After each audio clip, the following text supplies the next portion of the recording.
my channel. My name is Sylvia, and in this video I would like to talk to you about how I became a yoga teacher and the manifestation process that had to happen for me to be able to create this life that I'm living currently. I truly believe that a lot of it is from raising the vibrations and from creating the energy from within to then bring it out into the real world.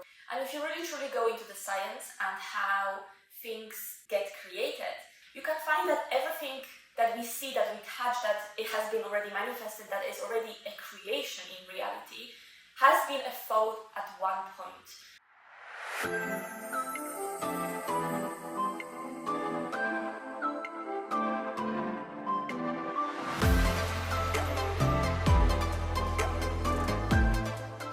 So my yoga journey has started really early, before I even did my yoga teacher training and actually realized what yoga truly is about, which I will also discuss in this video.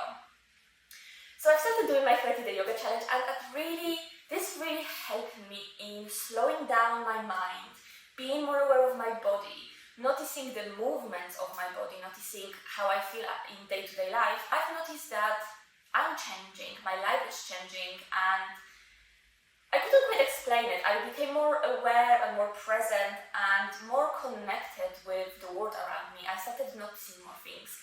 And at the time, I really felt like, oh my god, like I actually feel the movement. I was definitely becoming more aware of my surroundings and of myself.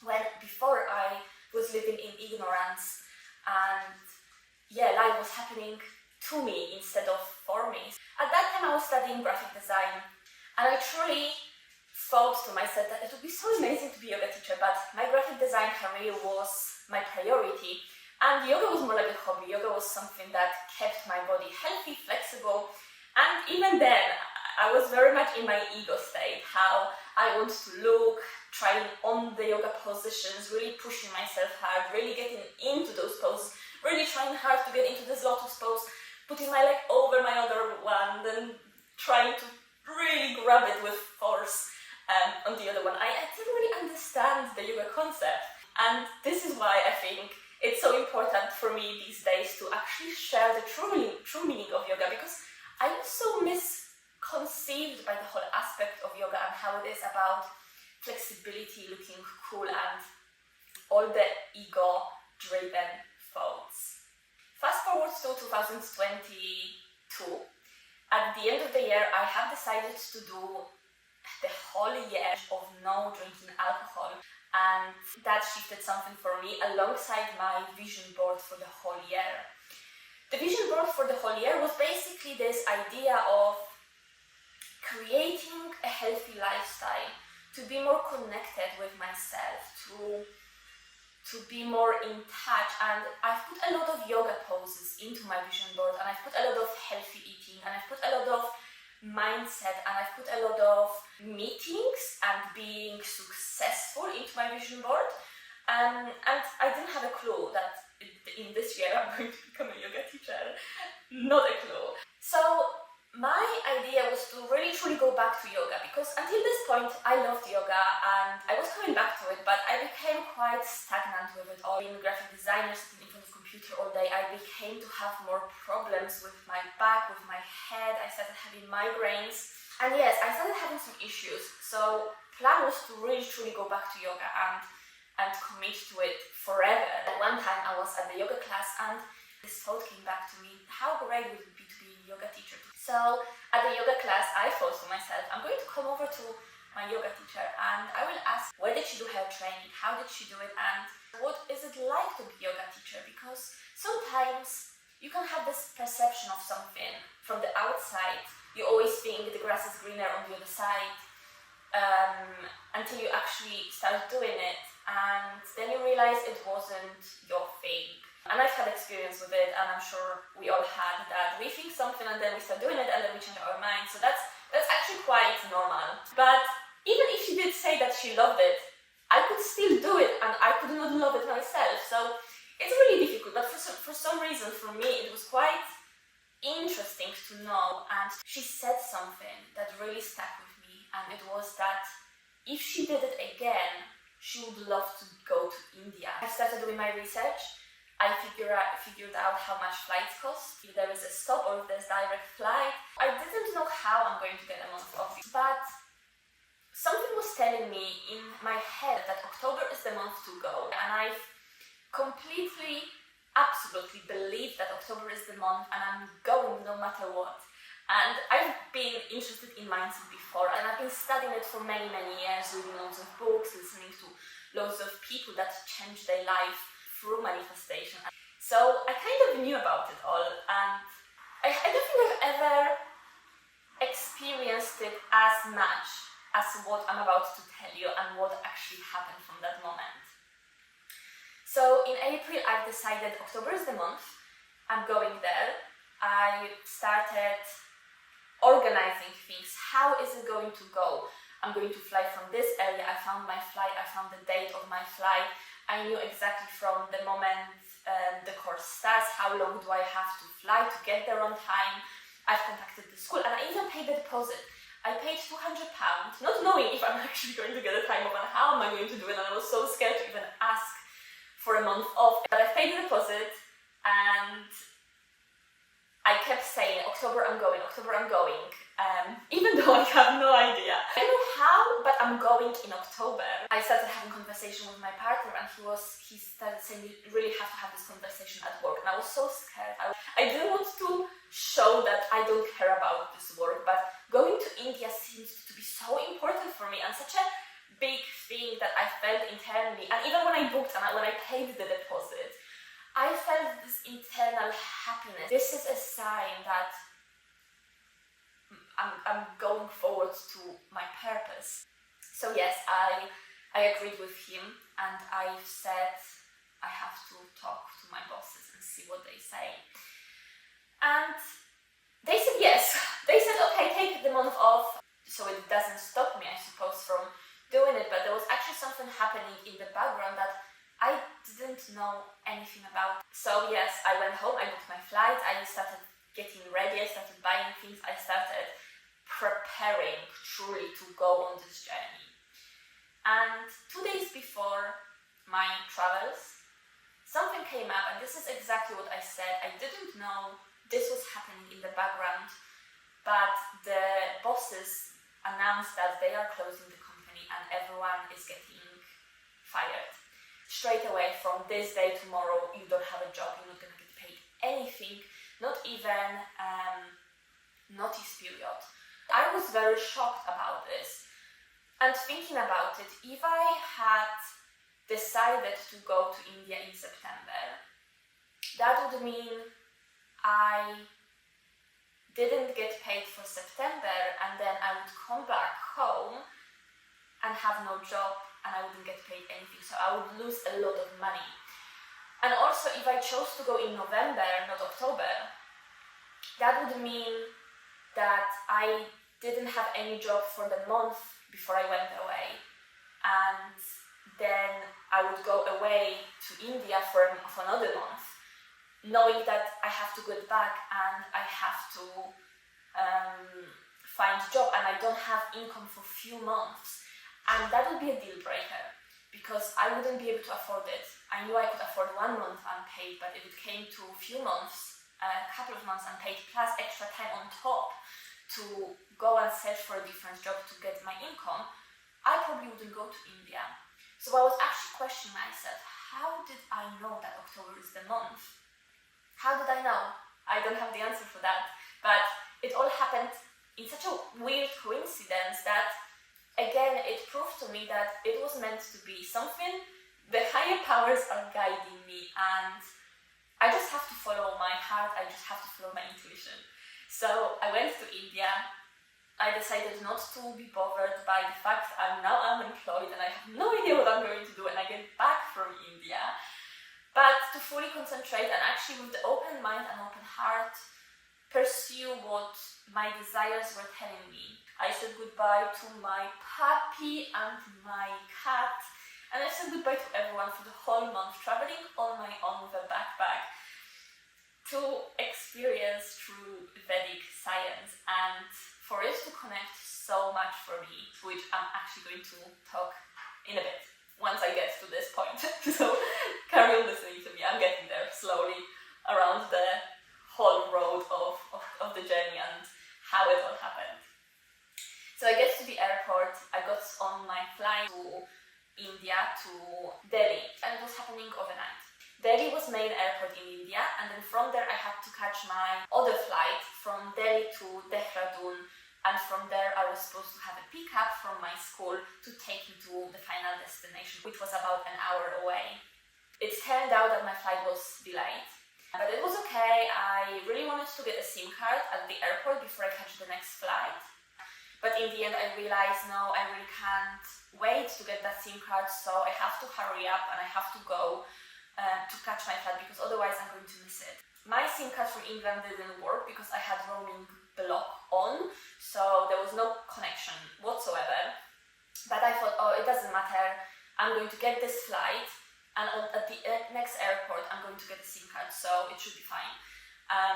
But in the end, once I got through all the barriers, walked around the whole airport, I got to my boarding area and they said, you just missed the flight, we're not letting you through. It didn't go without tears. I got really emotional. I didn't have any means of communication with my partner and my family to let them know I'm safe. And I think that was the biggest one, that I'm okay, but I'm late, I'm not going to get where I'm going on time, and now I have no means of communication to actually let people know that I'm okay. And also, another thing was that I missed my flight, they are expecting me at this hour, now I have no means of communication to let my school know that I won't be there on time, and I will be late. So what am I going to do if I have no signal, no communication, no internet? Oh crikey, I was fine. But yes, I started being really emotional, I started crying, and someone, actually very nice lady from the airport, gave me her Wi-Fi hotspot, and I managed to connect to her Wi-Fi. And then I rang my partner and I said, my flight was late and I missed my flight, and I just couldn't get in touch with you because I didn't have any internet connection, but now I'm calling you to let you know that I'm okay and I just need to figure out how I'm going to get there. So this conversation, just to actually share this experience with someone, it really got me to come back to myself, into the present moment. I'm okay, nothing bad is actually happening, it's just everything is happening in my mind, so I knew I would be okay. Then I quickly messaged on WhatsApp my school and I went on my next airplane, traveled across Himalayan mountains, which the view was incredible, and also because I missed my first flight. When I was landing, the sun was setting and it was truly incredible to see the sunset above the Himalayan mountains as we were landing. It was really beautiful and I absolutely loved it. I couldn't get a SIM card, unfortunately that didn't happen.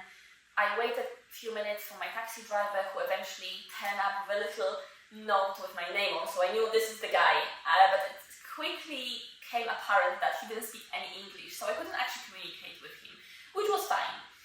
But as we were driving over an hour and a half, it started being really dark outside. I'm in a completely different country, thousands and thousands miles away. The country looks completely different to England. There's cows on the street, there's dogs on the street, there's people selling stuff still at 8 o'clock at night. On the streets, there's loads of streets, markets, and people wander around. And I started wondering, are we actually going to the right place? And I wasn't so sure, but I still had that trust in me that we are. But it came to this moment where the taxi driver stopped in the middle of the road and started having conversations in Hindu, which I didn't understand. He was calling people, then he was hanging up, then he was calling, then he was speaking to someone on the street, then to another person, and I asked him, is everything okay? And he completely blanked me. He didn't even look at me, and that really made me worried. At this point, I started questioning myself. Did I make a mistake? What is happening? I don't understand. He's ignoring me completely. It doesn't look like there is school anywhere here. And I remembered all those videos and things that people from work were telling me, be careful, this happens, etc., etc. So all of those things started playing in my mind, but I kept coming back to my breathing, and I kept coming back to this internal trust that I am exactly where I'm supposed to be and everything is going to be okay. And in just few moments, which seemed like forever, eventually, where we stopped on the street, there was a gate next to us, and that suddenly started opening. But all I could see was bush. All I could see was absolute nothing. And we started driving through this gate, in between the bush, in between middle of nowhere, right next to that busy road that just seemed like it's not the place where the school would be. At least in my mind. So I was like, oh my god, what is going to happen? And there was two men waiting for me outside. And this taxi driver just told me, okay, get out, whatever. You know, he just said, come on, get out, we're here, bye-bye. Obviously not in English, because he didn't speak any English, but I understood what he meant.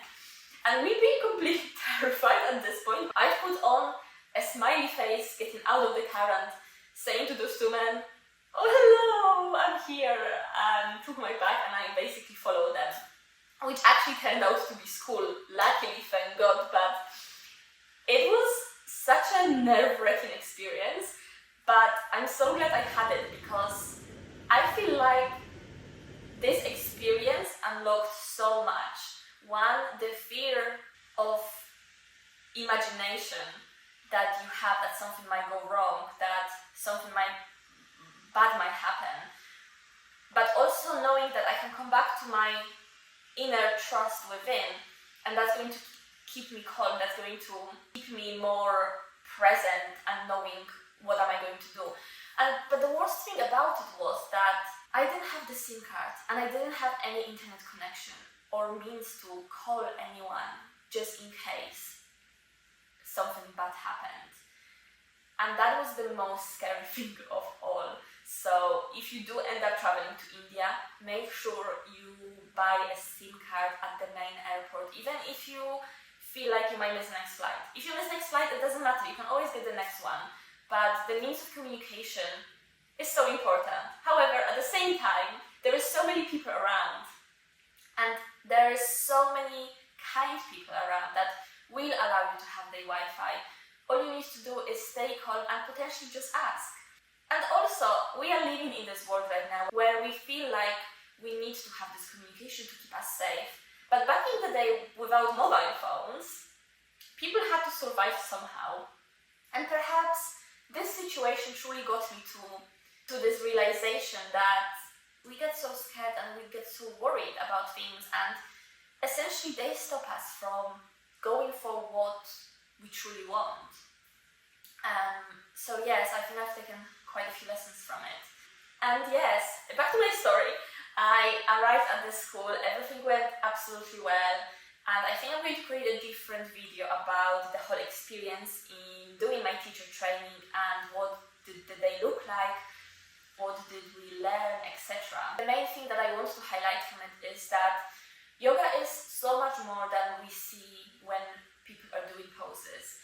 There are a lot of philosophies and a lot of spiritual knowledge coming from different swamis and sages, a lot of teachings that when you truly apply to your life, you can get rid of illness, you can come back to true health. And yoga is about slowing down so we are able to notice the poses between our folds. I remember from one of the teachings of philosophy teacher, he made us remember this sentence in Sanskrit, which is Yogis Chitta Vritti Nirodha, which means yoga is means to stop modifications of the mind. And what it means is that modifications of the mind truly play game with us in our own mind. One moment you might think something, the next moment you might think something different. And in the end, you don't have a clue what you are thinking because mind is so uncontrollable. And we fall into this trap of our own mind, and that gets us to places we don't want to be. So yoga is truly about stopping the modifications of the mind so we can find the calm and presence of our day-to-day life and actually listen to our internal voice that doesn't come from the mind, but it comes from the heart. And I'm not talking about the heart as in emotions, but truly about that internal voice of our inner self, of our inner guide. And I think I'm going to create more videos about it because it's quite a big topic, and I don't want to overrun this video. So yes, I did my yoga teacher training. It unlocked a lot of things for me that I was so interested about before, about psychology, mindset, subconscious mind, yoga, movement, health, well-being, how we perceive the world, how we react to it, and what is the concept of mind, body, and soul connection. When you really get into yoga as a topic rather than as a movement, as asanas, because asanas is only one part of yoga. When you get into true meaning of yoga, which means union, which means determination, which means doing something that is hard, then you truly unlock something in your life, and this is what I want to share with you. So I did my yoga teacher training, I came back to England, and since then really magical things started happening. After I did my training, after all of this, kind of all the interests came together and really created this image and glued together all these pieces I was trying to put together before, but I couldn't quite fit under one umbrella. Yoga truly connected all of this for me, so I knew that I wanted to share it with others, and this is my purpose. And I don't know exactly how I'm going to do it, but I knew I have to pursue it, and by pursuing it, I will figure out the way. And I started doing that, and I really figured out the way of realizing what is the method to manifest the life you want to live.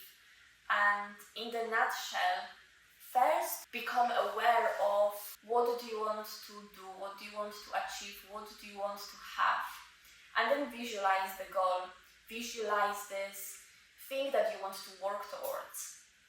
Then the next step is to visualize the process.